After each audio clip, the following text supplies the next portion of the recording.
بسم اللہ الرحمن الرحیم۔ السلام علیکم پیارے دوستو، آج کی اس ویڈیو میں ہم بات کریں گے حضرت یوسف علیہ السلام کو دریائے نیل میں دفن کرنے کا، کہ لوگوں نے حضرت یوسف علیہ السلام کو دریائے نیل میں کیوں دفن کیا۔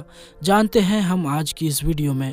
جب اللہ کے نبی حضرت یوسف علیہ السلام کو اللہ تعالی نے عزیز مصر بنایا تو آپ کے اخلاق اور سیرت کی وجہ سے ہر کوئی آپ سے عشق کرنے لگا، محبت کرنے لگا، یہاں تک کہ مصر کا بادشاہ بھی آپ کے مشورے کے بغیر کوئی کام نہیں کیا کرتا تھا۔ اس وقت ایک بدترین قحط آیا ہوا تھا، جس کی وجہ سے سوائے مصر کے ہر جگہ نہ کھانا تھا اور نہ ہی پانی، لیکن اللہ نے اپنے پیارے نبی حضرت یوسف علیہ السلام کے صدقے مصر کو خوشحال رکھا، اور دور دور سے لوگ آتے اور مصر سے اناج خرید کر اپنے گاؤں واپس چلے جاتے۔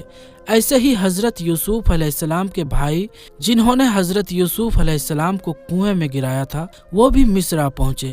اللہ کے نبی حضرت یوسف علیہ السلام کو جب اس بات کا علم ہوا تو آپ نے اپنے خاندان کو واپس مصر لانے کا ارادہ کر لیا۔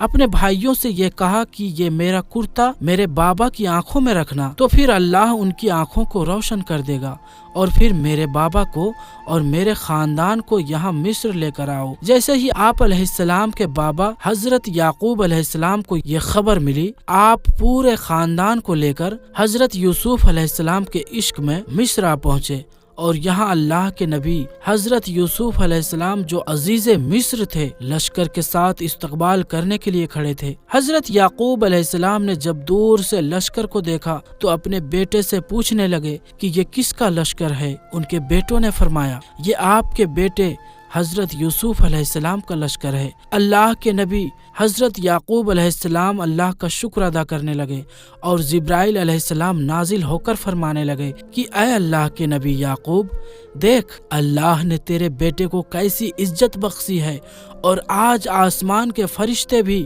باپ اور بیٹے کے عشق کو دیکھنے کے لیے آسمان سے زمین کو آئے ہیں۔ حضرت یعقوب علیہ السلام اور حضرت یوسف علیہ السلام مل کر زاروں قطار رونے لگے۔ 40 سال کے بعد باپ نے بیٹے کو اور بیٹے نے باپ کو دیکھا تھا۔ اللہ کے نبی حضرت یوسف علیہ السلام نے بڑی شان کے ساتھ اپنے بابا حضرت یعقوب علیہ السلام کو عزیز مصر کے تخت پر بٹھایا، اور تمام لوگ آپ کی تعظیم کرنے لگے۔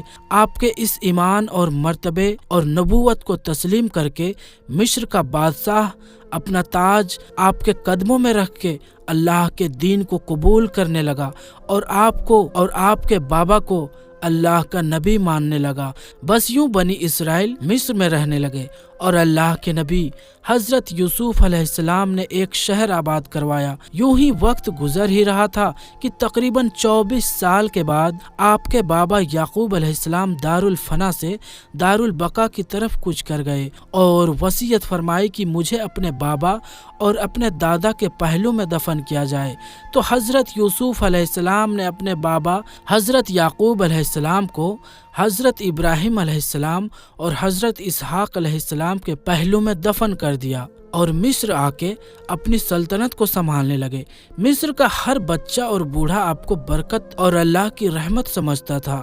جب آپ دارالفنا سے دارالبقا کی طرف کوچ کر گئے تو مصر میں لوگوں میں اختلاف بڑھنے لگا۔ ہر کوئی یہ کہنے لگا کہ حضرت یوسف علیہ السلام کی قبر مبارک ہمارے محلے میں بنائی جائے تاکہ برکت اور رحمت ہمارے محلے میں رہے۔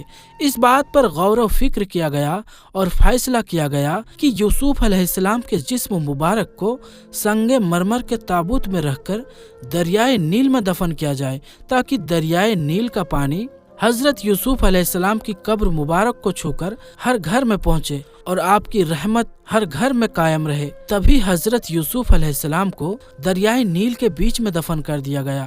آپ کی یہ وصیت تھی کہ میں نے جبریل امین سے سنا ہے کہ عنقریب ایک ایسا وقت آئے گا کہ جب میرا خاندان یہاں سے ہجرت کر لے گا۔ تو یوسف علیہ السلام نے دارالفنا سے دارالبقا کی طرف کوچ کرنے سے پہلے یہ وصیت فرمائی کہ اس وقت میرے تابوت کو میرے لوگ یہاں سے لے کر میرے بابا اور میرے دادا اور میرے پردادا کے پہلو میں دفن کر دے۔ وقت گزرتا رہا، دور بدلتا رہا،